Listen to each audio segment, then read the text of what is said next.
All right, thank you. Hello, everyone.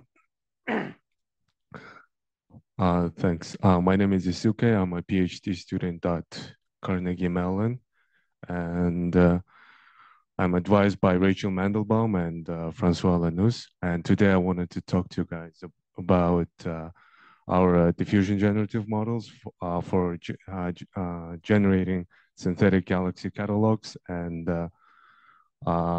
specifically on the SO3 manifold.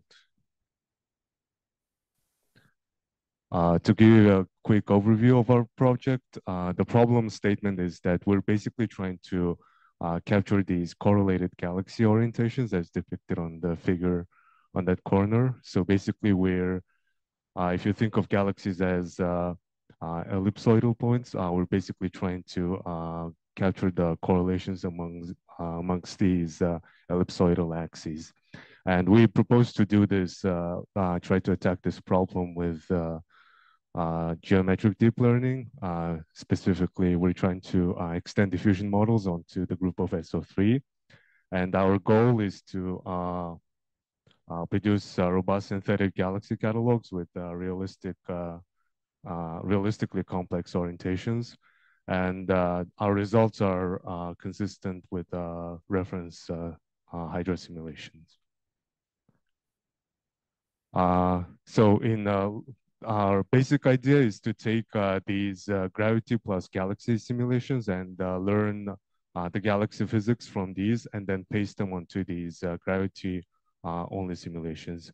And typically these gravity plus galaxy simulations are usually really small volume and high resolution, thus they are very costly to run, whereas these gravity only simulations are usually large volume and they're run on low resolutions, but they lack galaxies, and we need robust and realistically complex galaxy populations in order to do robust inference. And we basically propose to do this approach with deep learning. And so roughly we can divide the galaxy properties into two categories. First one is obviously easy one, kind of easy, quote unquote, like scalars. They live on Euclidean manifolds. So regular diffusion models right out of the box would work on these guys. But however, galaxy orientations can be basically thought of as a collection of all rotation matrices. And these guys do not live on a Euclidean manifold. So basically, we model galaxies as ellipsoids and characterize the ellipsoids using the three axes like ABC depicted on this image. And these rotation matrices obviously form a group, the special orthogonal group of 3 dimensions. And when doing operations with these guys, we have to be careful and stay on constrained on the manifold. And if you think of quaternion representations of rotations, we basically need to stay constrained on the 4-dimensional hypersphere here. And so why are galaxy orientations are, I'm talking about galaxy orientations, and that's because of this effect called intrinsic alignment. And this intrinsic alignment is basically the tendency of galaxies to align themselves with the underlying large-scale structure and the neighboring galaxies. And this effect can masquerade as a false weak lensing signal and contaminate our weak lensing measurements.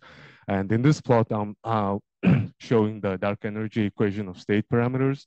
And on the black cross, that's our fiducial cosmology. And we get the blue contour if we assume the wrong intrinsic alignment model, and we get the correct contour, like the green contour, if we completely nullify this effect. And yeah, so a little more detail about our diffusion models on SO3. So basically the noising process is very, very similar to regular diffusion. We basically take the 3 axes and perturb them. We're using the heat kernel as our noising kernel, and when taking like derivatives, we have to be careful and take directional derivatives. And the overall goal is basically the same, score matching. And this is some demonstration on some toy densities here. So on this little animation. We're showing like how we can learn 2 Gaussian blobs on the sphere.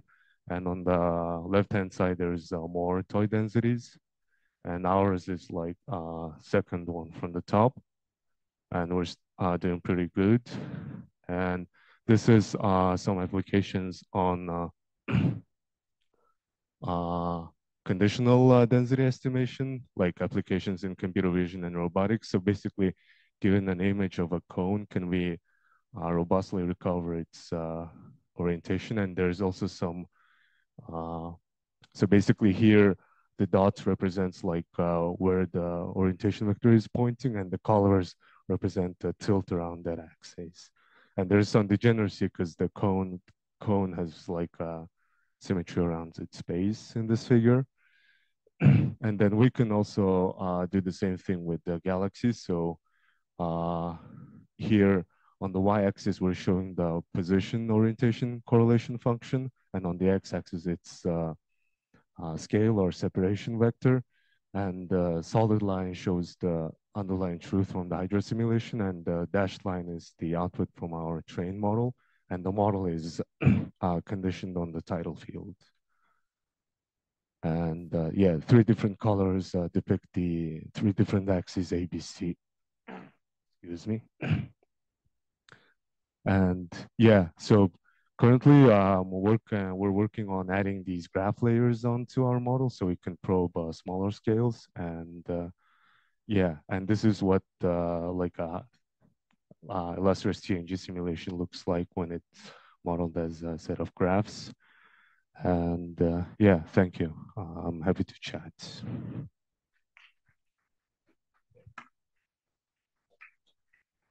We have time for some questions.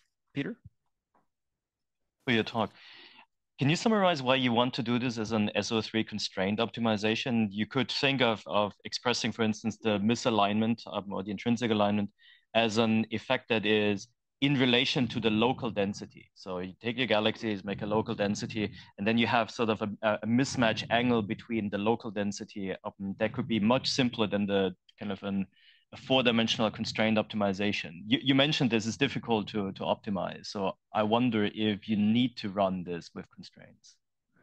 Yeah, so what you're proposing is basically try to predict or learn that one single angle. In a sense, yeah. Yeah, we already kind of did that like in a previous paper. And in this project, we're kind of going one step further and we want to model the full 3D information. So if you just predict like one angle, that's just kind of, that just means we're working with like one single axis of the ellipsoid, right?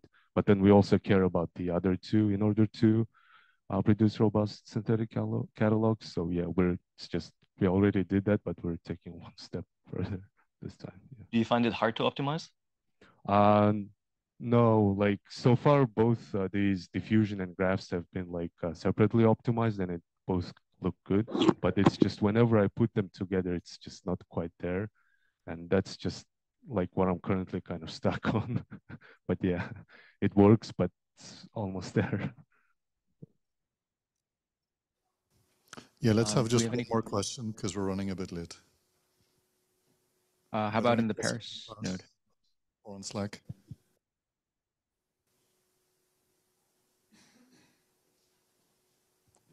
Looks okay from our side, guys. Great. Well, let's thank the speaker again. Yeah, let's thank all the speakers again.